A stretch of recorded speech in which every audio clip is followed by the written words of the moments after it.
En el año 1990 del siglo XX, un grupo de obreros que construían un camino en el bosque de La Paz, en una cueva al sur del Valle de Guena, en la ciudad de Jerusalén, curiosamente descubren una tumba familiar muy peculiar. Una tumba en cuyo interior contaron 12 osarios con los restos de 63 personas y todas pertenecientes al periodo primitivo romano, periodo que data del 63 AC al 135 DC. No fue sino hasta 2 años más tarde, en 1992, que entre ellos encuentran también una urna sepulcral con la siguiente inscripción: Joseph ben Cayafa. Sí, señor, el sumo sacerdote de la época de Jesús, José, hijo de Caifás. Shalom Ubarajá para todos y comenzamos.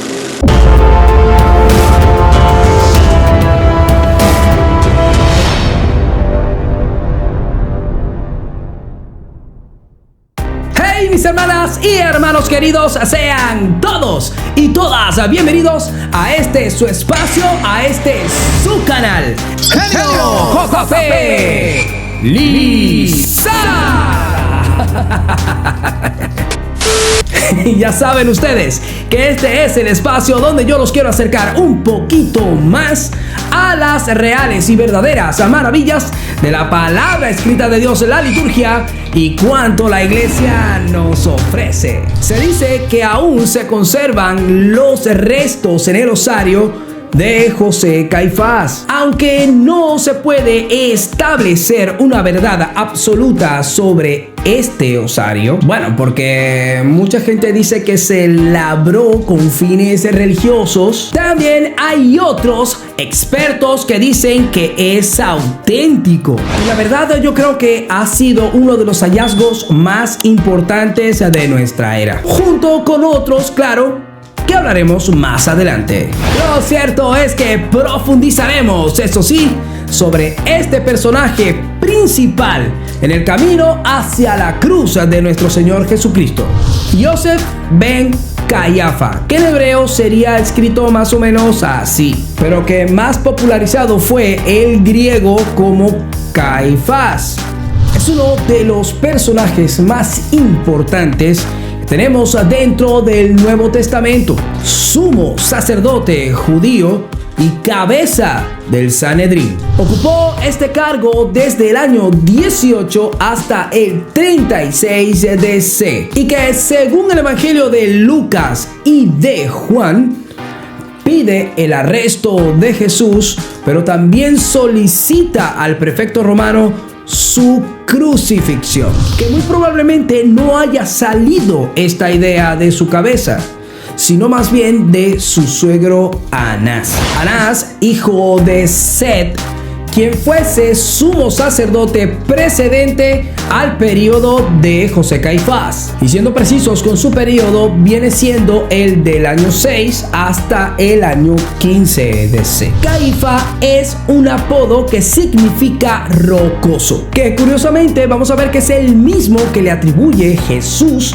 a Simón Pedro, Kefas, aunque traducido de manera distinta en italiano. En los evangelios vamos a ver que Caifás es mencionado al principio de la vida pública de Jesús, pero muy especialmente durante la pasión. Lo podemos ver en esta cita del Evangelio de Lucas, que comenzando por presentar a la vida pública de Jesús y tratando de enmarcar históricamente los hechos, dice así: En el año 15 del imperio de Tiberio César, siendo Poncio Pilato gobernador de Judea, Herodes, tetrarca de Galilea, y Felipe su hermano, tetrarca de Iturea y Tracontide, y Licenia, tetrarca de Albilene, bajo los sumos sacerdotes Anás y Caifás, la palabra de Dios descendió sobre Juan, hijo de Zacarías, en el desierto.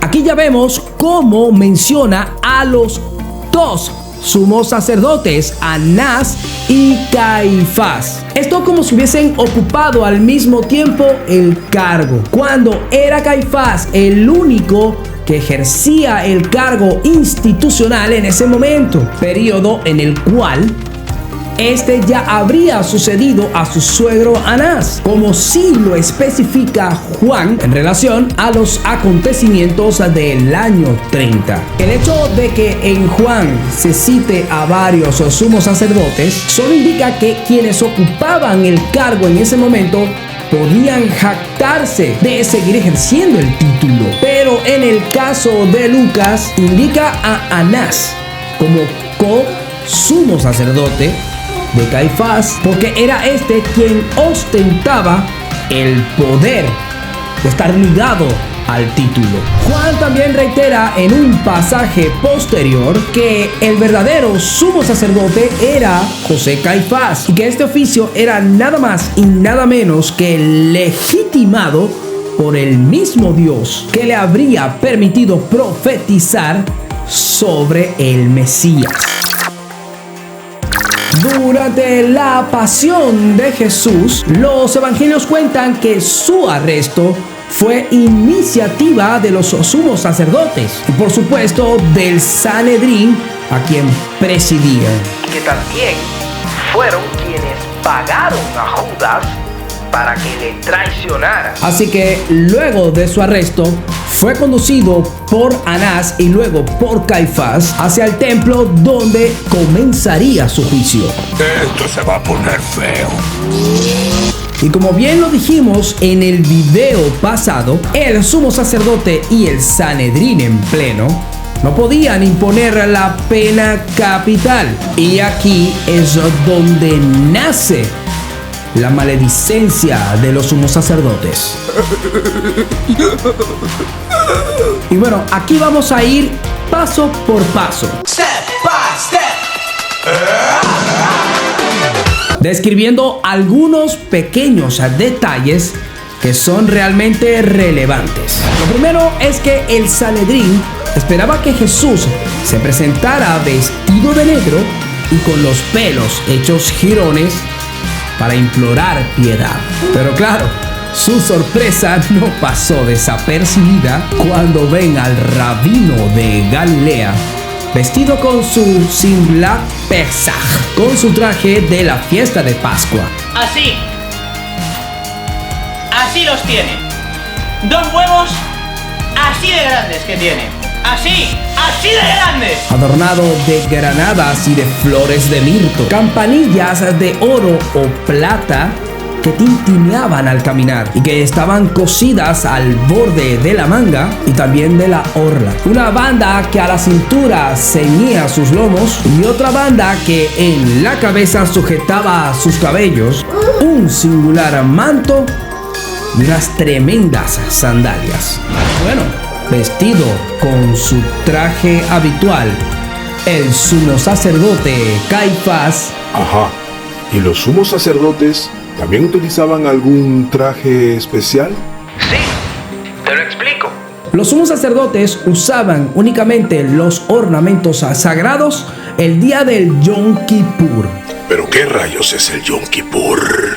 El día del perdón, que solo era una vez al año. Entonces, como les decía, el sumo sacerdote José Caifás, vestido con su traje habitual y ocupando su alto sitial, se levantó y descendió hasta el hemiciclo donde permanecía de pie Jesús en calidad de acusado, irrumpiendo el procedimiento judicial, que dicho sea de paso no tenía competencia para ello. Se acerca a Jesús y le dice: ¿no respondes nada? ¿Qué atestiguan estos contra ti?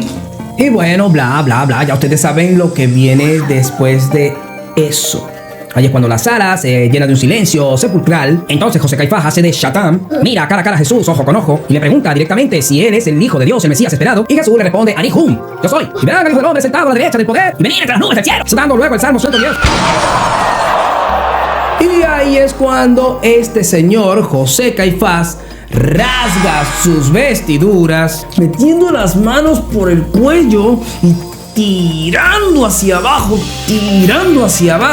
que pensando bien, aquí en frío, se pudiera suponer que esta reacción de José Caifás pueda ser la reacción de un dolor acervísimo, sí, acervísimo por los derechos de Yahvé, y que pudo suponer la prueba de la honestidad de un sumo sacerdote.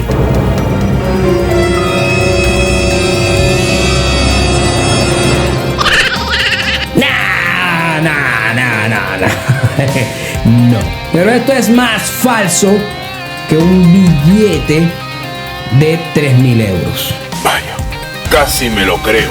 Obviamente la gente que lo conocía bien sabía la falta de escrúpulos que este hombre tenía. Así que no era del todo descabellado imaginar lo contrario a sus acciones, a eso de a veces desgarradoras vestiduras. Con lo que sus palabras fueron las que determinaron la dirección que iban tomando los acontecimientos en ese momento para el pobre Jesús. ¿Qué necesidad tenemos ya de testigos? Han oído la blasfemia.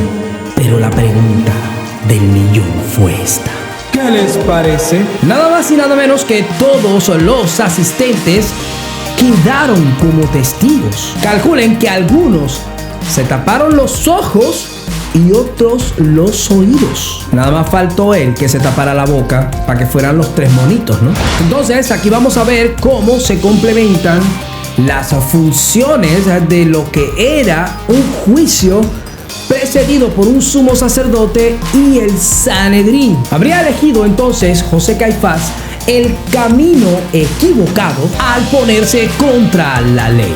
Y esto porque simplemente no habría respetado que la votación se hiciera por derecho. Debería votar primeramente la Cámara Baja. Y aquí vamos a ver cómo está conformado el Sanedrín dentro del juicio. Luego, por supuesto, la Cámara Alta. Y esto se hacía de esta manera para no comprometer y, por supuesto, y mucho menos condicionar la decisión de los primeros, es decir, de la Cámara Baja. Pero entonces, todos juzgaron que era reo de muerte. ¡Ja! Por Dios. ¿Ven la maledicencia que les hablaba antes de este relato? José Caifás no podía ser juez, ni mucho menos hacer de Shatán, es decir, de abogado acusador. Además que las admisiones de Jesús no se le podían condenar sin antes probar su culpa, sencillamente porque estaba prohibido por el espíritu de la ley judía, de la ley hebrea. Por aquel entonces, en el proceso judicial de Jesús, se debió imponer el código penal saduceo que prevalecía entonces en el Sanedrín, y de allí las consecuencias nefastas para Jesucristo. Como les he explicado antes, en aquella época ellos podían condenar a muerte, mas no podían ejecutar la sentencia. El poder romano se había hecho con ese ejercicio. Esto por decisión del emperador Tiberio Augusto, de acuerdo al edicto IV de Cirene. Obviamente, hasta aquí podemos decir que Jesús podía haber pensado en ese momento que saldría apedreado del templo, pero por estas circunstancias y por la mente maledicente de Anás y Caifás, no podían dejar bajo ningún concepto que Jesús muriese como una persona común. Así que tenían que hacerlo recordar como un maldito de Dios, llevándolo a la pena del estauros, a la pena de muerte en cruz. Con lo cual había que forzosamente recurrir al prefecto romano para coronar con éxito este juicio que hacen a Jesús. Y ahí, mis hermanas y hermanos queridos, tienen una pequeña descripción de lo que fue este sumo sacerdote que fuese protagonista del camino al Calvario de nuestro Señor Jesucristo. ¿Podría decirse más? Sí, Sobre este personaje se podría sacar mucho, no solamente porque tenemos fuentes no cristianas, fuentes cristianas y arqueológicas que nos van a describir muchísimo más sobre la personalidad de este gran sumo sacerdote de la época. Digo gran en el sentido de la importancia que tuvo, mas no de lo grandioso que pudo llegar a ser, y no lo fue. Cristianamente hablando, por supuesto. Cabe destacar que entre las cosas que podemos decir sobre este sumo sacerdote es que actuaba más políticamente que religiosamente, que básicamente fue el conflicto de los fariseos con Jesús. Pero hasta aquí llega el video, mis hermanas y hermanos queridos, así que pendientes que el siguiente personaje también va a ser determinante para que esto fuera a lo que fue, que no es más que el sufrimiento, el calvario y por supuesto la pasión, muerte, pero también la resurrección de nuestro Señor Jesucristo. Así que no se aparten sin antes un glorioso like, suscribirse al canal y por supuesto activar la campana para que no se pierdan ni un solo video más en este su canal, Enio JP Lizar.